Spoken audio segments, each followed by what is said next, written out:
तो hey guys, आज की इस वीडियो में हम solo leveling season 1 and episode 4 की एक्सप्लेनेशन सुनेंगे। तो लेट्स गेट स्टार्टेड।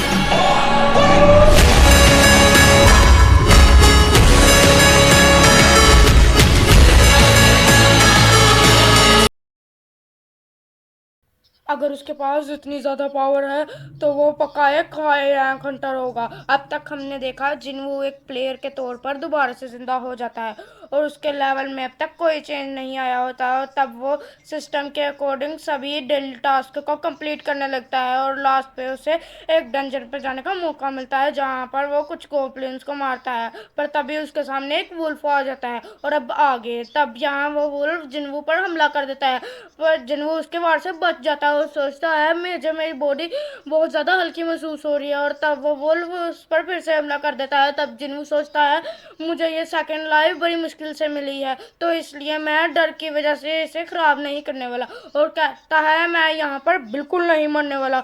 और उस वुल्फ के एक ज़ोरदार मुक्का मारता है जिससे वो वुल्फ दूर जाकर गिरता है। जब जिन्नू सोचता है क्या मेरी स्ट्रेंथ बढ़ चुकी है, पर इसका भी कोई फ़ायदा नहीं है क्योंकि अभी मेरी स्ट्रेंथ अभी भी इसके मुकाबले बहुत कम है। और तब वो उस बुल के ऊपर बहुत सारे पंचेस मारता है और उस बुल पर कोई असर नहीं हो रहा होता, पर जिन्नू उसके हमले से बचकर सोच रहा होता है कि आखिरकार अब मैं क्या करूं, मैं इसे अकेले नहीं हरा सकता, मेरे पास आ रही है खाने के अलावा कुछ नहीं है। और अगर ये सब कुछ ऐसे ही चलता रहा मैं ज़्यादा देर नहीं टिक सकता। रुको, मेरी इन्वेंट्री कहाँ है? और तब हम देखते हैं जिन्नू अपनी इन्वेंट्री में से एक तलवार निकालता है और तब वो वुल्फ जैसे ही उस पर हमला करता है वैसे ही उस वुल्फ के सिर को काट देता है। और तब जिन्नू सोचता है पता नहीं ये तलवार मेरी इन्वेंट्री में कैसे काट देता है, क्योंकि मिस्टर किम ने तो कहा था उन्हें ये तलवार 3 मिलियन में मिली थी, लेकिन मैं तो इसे अफोर्ड भी नहीं कर सकता। और तब हम देखते हैं ड्रैगन टाइटन की तरह जिन्वू के जख्म घास बन के उठ जाते हैं और तभी वहाँ दो और वुल्फ आ जाते हैं। तब जिन्वू कहता है जब तक मेरे पास तलवार है तो मुझे किसी से भी डरने की ज़रूरत नहीं है। होते ही और जिन्वू अपनी पूरी ताकत से उस तलवार को बाहर निकालने में कामयाब हो जाता है और उन वुल्फ पर हमला कर देता है। पर हम देखते हैं एक वुल्फ अपने मुंह से उसकी तलवार को पकड़ लेता है। तब जिन्वू कहता है तुम्हारे दांत तो सच में स्टील में के बने हुए हैं, पर अब जब मुझे तलवार मिल चुकी है तो इसे डिस्ट्रॉय करना बंद करो। और उसे क्लॉ के उसके मुंह को अपनी तलवार से काट देता है और सोचता है अगर अब मैं ध्यान से सोचूं तो ये चीज़ें उस जगह से कम खतरनाक है। और तब हम देखते हैं एक वुल्फ डर के मारे वहां से भाग जाता है। तब जिन्वू अपने स्टेटस को देखकर कहता है मेरा लेवल तो बढ़ चुका है, पर कभी भी डेली टास्क को परफॉर्म करते हुए ऐसा कभी नहीं हुआ। हो सकता है कि ये इस लड़ाई की वजह से है और मेरी जख्म भी अपने आप ही बढ़ गया। मतलब है जब मैं लेवल अप करता हूँ तब मेरी सारी एक वो पॉइंट से भर जाता है। मुझे डेली टास्क पूरा करके 3 पॉइंट मिलते हैं, पर यहाँ मुझे 5 पॉइंट मिले हैं, जिसका मतलब मैं लड़ाई में ज़्यादा जल्दी लेवल अप करता हूँ। पता नहीं अब आगे मेरी एबिलिटीज़ कैसे बढ़ेंगी। मैं अपनी स्ट्रेंथ को महसूस करके बता सकता हूँ कि मुझे मेरी बॉडी कितनी हल्की फील हो रही हो। तो इसका मतलब जितनी ज़्यादा आपकी फिजिक एबिलिटी ज़्यादा होंगी उतने ज़्यादा पॉइंट आपको मिलेंगे। इसका मतलब मैं सच के मैं एक प्लेयर की तरह लेवल अप कर सकता हूँ। और तब वो उन वुल्फ्स में से मैजिक आइटम को ढूंढने लगता है, पर उसे एक वुल्फ का दांत मिलता है और सोचता है हो रहे हैं अगर ये सब कुछ गेम है तो क्या इसका मतलब ये डंजन और ये मैजिक बीस्ट बाकी नॉर्मल डंजन से अलग है। और तभी उसके सामने एक शॉप का मेन्यू अपीयर होता है, पर हम देखते हैं उसके करंट लेवल के कारण वो कुछ भी खरीद नहीं पाता। और तब वो उस वुल्फ के दांत को बेच देता है जिससे उसे 20 गोल्ड कॉइन्स मिलते हैं और वो कहता है पता नहीं ये 20 गोल्ड कॉइन्स मुझे कितना कैश देंगे, पर ये तो सिर्फ एक ई रैंक डंजन है, तो मुझे नहीं लगता कि 20 गोल्ड कॉइन कुछ ज़्यादा हैं। तो अब मुझे क्या करना चाहिए? मैं बिना बॉस को डिफीट किए यहाँ से तो जा नहीं सकता, और ना ही मुझे ये लग रहा है इतनी जल्दी मुझे टेलीपोर्टेशन स्टोन मिलने वाला है। और अगर ऐसे ही चलता रहा तो मैं बिना खाने के तो यही मर जाऊंगा। चाहे ये ई रैंक डंजन है पर फिर भी मुझे नहीं लगता कि मैं बॉस को हरा पाऊंगा, पर शायद अगर मैं इसी तरह लेवल अप करता रहा मैं उसे हरा पाऊँ। हो सकता है मैं उससे पहले मर जाऊं। तभी हम देखते हैं वहाँ बहुत सारे वुल्फ आ जाते हैं। तब जिन्वू कहता है मैं पहले भी मर चुका हूँ, तो अब डरने का कोई फायदा नहीं है। और तब हम देखते हैं वो एक एक करके उन वुल्फ्स को से लड़ने लग पड़ता है और कहता है मैं इतनी आसानी से नहीं मरूंगा, और मुझे नहीं लगता कि तुम भी इतनी आसानी से नहीं मरने वाले, और वैसे भी अगर तुम आसानी से मर जाते तो मुझे नहीं लगता। और तब वो अपनी जर्नी को याद करने लगता है और वहाँ पर उन वुल्व्स को मारना शुरू कर देता है और सोचता है मैं जब तक जिंदा रहूँगा तब तक अपनी आखिरी सांस तक लड़ता रहूँगा, और जब तक मैं स्ट्रॉन्ग नहीं बन जाता तब तक मैं रुकने वाला भी नहीं हूँ। और तब हम देखते हैं वो वहाँ के सारे वुल्व्स को मार देता है, जिससे उसके बहुत सारे लेवल्स अप हो जाते हैं और उसे वुल्फ असैसिन का टाइटल मिलता है। तब हम यहाँ देखते हैं असली दुनिया में जो डंजन होता है वो भी बस टूटने वाला होता है, और पर अभी तक कोई भी उसके पास नहीं आया होता। तब यहाँ जिन्हू कहते ज़्यादा देर तक नहीं टिकने वाली, मैं चाहे जो मर्जी वेपन ले आऊँ, कुछ टाइम के बाद वो इस तरह ख़राब हो ही जाएगा। पर लगता है अब ये लड़ाई ख़त्म हो चुकी है। और तब हम देखते हैं उसकी सारी एबिलिटीज़ 40% से भर जाती हैं और उसे बहुत सारी आइटम्स मिलती हैं जिसमें टेलीपोर्टेशन स्टोन भी होता है। तब वो कहता है अब मुझे क्या करना चाहिए, क्या मुझे वापस चले जाना चाहिए? पर मुझे नहीं लगता कि मुझे इस तरह आसानी से स्ट्रांग होने का अगला चांस मिलेगा, और पता नहीं इस डंजन का भी क्या होगा, क्या ये भी गायब हो जाएगा? पर चाहे कुछ भी हो, मुझे ऐसा लग रहा है जैसे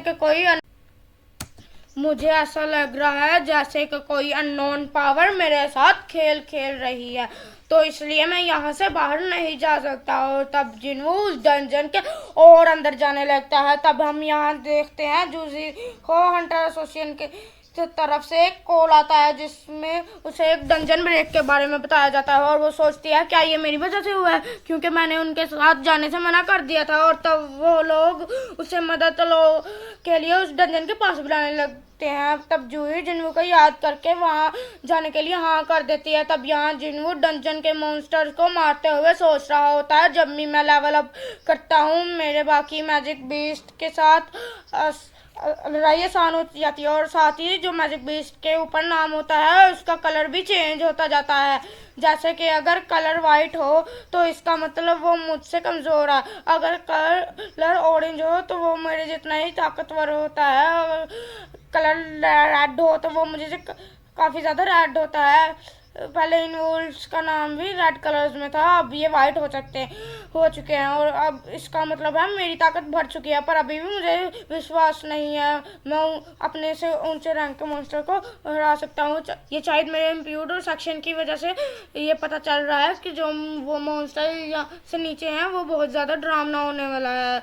अब तो मेरा लेवल भी नहीं बढ़ रहा, और अगर मैं इस वोट से और लड़ा तो ये टूट जाएगी। और तब हम देखते हैं जिन वो नीचे की तरफ बढ़ने लगता है, जहाँ पर वो एक प्लेटफॉर्म पर पहुँच जाता है जहाँ आसपास पानी होता है, और तभी एक स्नेक मॉन्स्टर उस पर हमला कर देता है जिससे उसकी तलवार टूट जाती है। तब जिन्वू सोचता है मैं चाहे 15th लेवल तक पहुँच चुका हूँ पर फिर भी इस मॉन्स्टर का नाम ऑरेंज कलर का लिखा आ रहा है, तो इसका मतलब यही यहाँ का बॉस है। ये पूरी तरह से हार्ड स्किन से कवर है, तो इसका मतलब स्वॉर्ड इसके खिलाफ यूज है, पर मैं इसके साथ अपने हाथों से भी नहीं लड़ सकता। तब हम देखते हैं वो मॉन्स्टर उस पर हमला कर देता है और जिन्वू अपनी टूटी हुई तलवार के साथ उसके साथ लड़ना शुरू कर देता है, और तब सोचता है मुझे किसी भी तरह इसके डिफेंस को कमज़ोर करना होगा। फिर आखिरकार मैं इसके हार्ड स्किन को काटूंगा कैसे, और तब वो मॉन्स्टर उस पर हमला करके उसे पानी में फेंक देता है और उस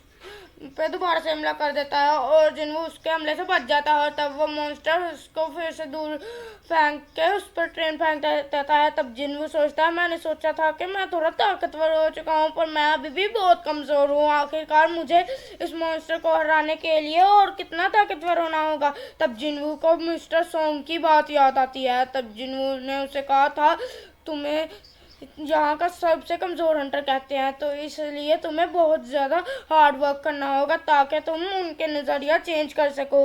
तब वो मॉन्स्टर फिर से जिन्वू पर हमला कर देता है और उसे एक पिलर पर पटक कर उसके आर पार कर देता है। तब जिन्वू कहता है उन्होंने मुझे वो वाला नाम इसलिए दिया था क्योंकि मैं बहुत सबसे ज़्यादा कमज़ोर था और मुझे हमेशा से यही फील होता था कि मैं यूज़लेस हूँ। जिसके पास बहुत सारे पावर होते हैं वो अनडिफीटेड रहता है और कमज़ोर हमेशा उसके सामने झुकते हैं। कमज़ोर बस उसके सामने डरते रहते हैं। जो लोग कमज़ोर होते हैं उन्हें हमेशा कम आंका गया है, चाहे एक कमज़ोर मार्च या फिर नॉलेजेबल हो, पर वो एक स्ट्रॉन्ग के सामने कुछ भी नहीं है और इसी वजह से उन लोगों को धोखा दे दिया जाता है। तो इसलिए जेंटलनेस बिल्कुल बेकार है।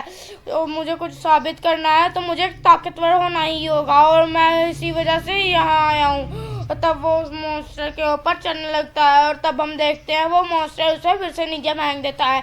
तब जिन्वू फिर से उठकर कहता है मैं ताकतवर बन के ही रहूँगा।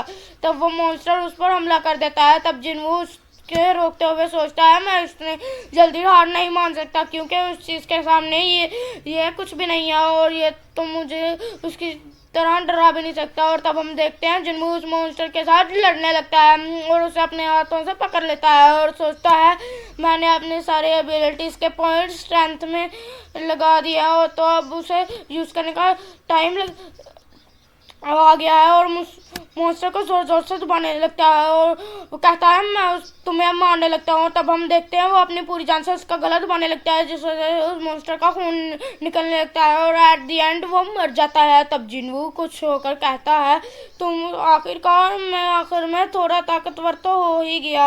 और तब हम देखते हैं जिन्वू को उस मॉन्स्टर के दांत से बना हुआ एक हथियार मिलता है जिसकी पावर पिछली स्वॉर्ड से दुगनी होती है और साथ में वो किसी को भी पैरालाइज करके उसकी पावर को हर सेकेंड उसकी 1% के कम कर सकती है और उसके साथ में उसे एक रैंक पॉइजन निकलता है जिसे पीकर वो अपनी स्किन को 20% हार्ड कर सकता है, जिसकी वजह से उसकी मसल 25% है परमानेंटली डैमेज हो सकता है। तब उसके सामने एक नोटिफिकेशन आती है जिसमें ये लिखा होता है कि आपने इस मॉन्स्टर को हरा दिया है, जिस वजह से ये जगह दोबारा से नॉर्मल चीज़ में कन्वर्ट हो जाएगी। और तब हम देखते हैं सब कुछ नॉर्मल हो जाता है और जिन्वू स्टेशन से बाहर आ जाता है जहाँ पर आसपास सब कुछ खाली हो चुका है होता है। तब यहाँ एक ऑफिसर उसे अपने घर जाने के लिए कहता है ताकि वो सुरक्षित रहे।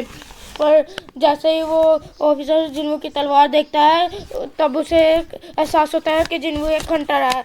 तब वो उसे एक साइड पर लेके जाने लगता है। तब जिन्वू सोचता है कि यहाँ पर ये कुछ हुआ है, तभी तुम्हारे को देखकर कहता है लगता है डंजन ब्रेक हो चुका है। तो क्या इसका मतलब सारे मॉन्स्टर बाहर आ चुके हैं, उस मंच से सारे मर चुके हैं, अब बस एक जायंट मैजिक बीस्ट बच गया है। तब जिन्वू अपने परसेप्शन को यूज़ करके फील करता है कि वो बड़ा सा मॉन्स्टर एक बॉस लेवल का होता है और लोग उस मॉन्स्टर की फ़ोटो खींच रहे होते हैं और पुलिस की कोई बात नहीं मान रहे होते हैं।